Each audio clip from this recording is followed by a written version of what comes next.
Hi there. Hi. Now here's a bit of a different Q&A for you.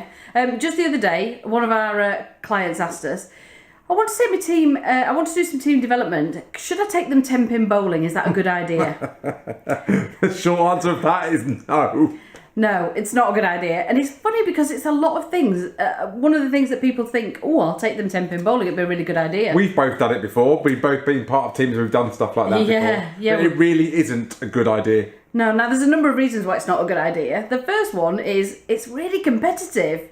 So you're pushing them into a competitive environment, but you're trying to build a team. It's almost counterintuitive. Definitely. So if you get people that are really competitive, it's just not a good idea. The second thing is not everybody likes 10-pin bowling. And they might feel embarrassed about either never done it before, so they might not be very good at it, or it's just really not their cup of tea. So again, not conducive to team building and team development. And then the third thing, they tend to be quite loud and noisy places, 10-pin bowling alleys. So again, not really conducive to what you're trying to do. So no, don't go bowling. It's not a good idea. So I guess the root of this Q&A is to really say, so what is a good idea to do some team building? And that's really what we wanted to share with you today. And I guess before we talk about some of the specific things, the first thing to really think about is, so where's my team at? So for us, there's two very different places where the team could be at, and there's two very different sorts of things we should be doing. Yeah. So if you've got a newly formed team and you want them to get to know each other a bit better, and you want to do something that's kind of social but gets people talking, think about taking them out for team lunch. Now we'd say do lunch rather than dinner, so it's inside work hours rather than outside work hours, because a lot of people have outside of work commitments that they might not be able to easily change or adjust, and actually they might not want to.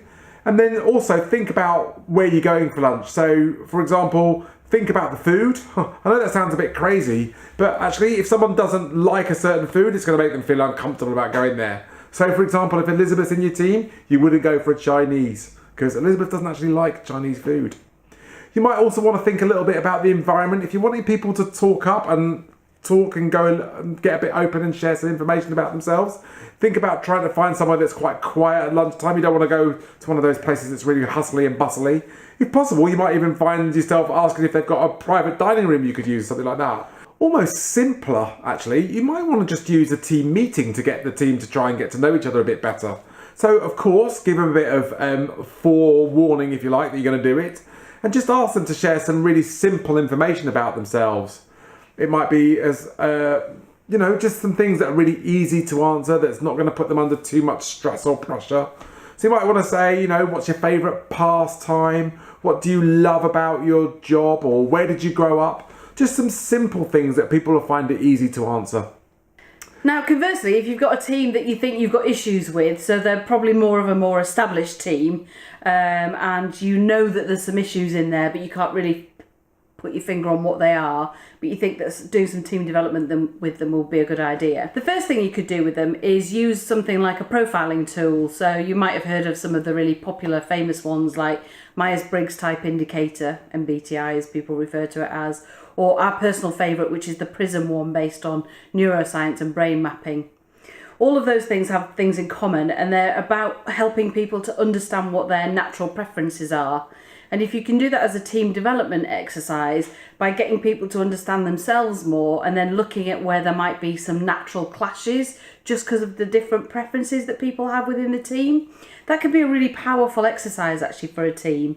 And you can really start to see, oh, actually, nobody's right or wrong here, and it's not necessarily a personality issue, it's just that we have a different way of approaching things.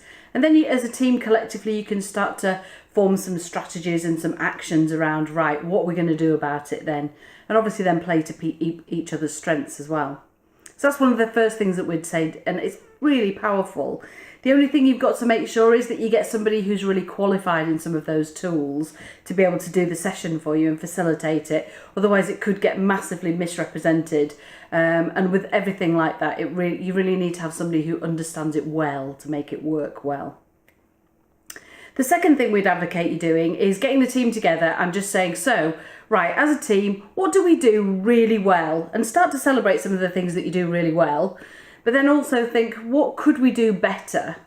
Now, this isn't about tasks, because remember, this is about team development. So it's very much about how you operate as a team and much more geared around the behaviours that you display as a team.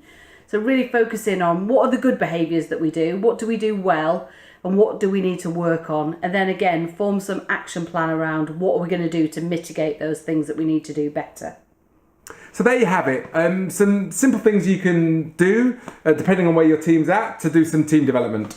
Yeah. You know what? There's nothing wrong with going bowling. You know, we've both done it and enjoyed it. But if you want to go bowling, go and bowl with your friends. Don't try and think of that as a team development idea, because it just doesn't work. Yeah, take it from us. We've done it and it didn't work for us, did it? Totally not. So that's it for this Q&A. Hope it was useful as ever. Thanks for watching and we'll see you next time. See ya. Cheers. Bye.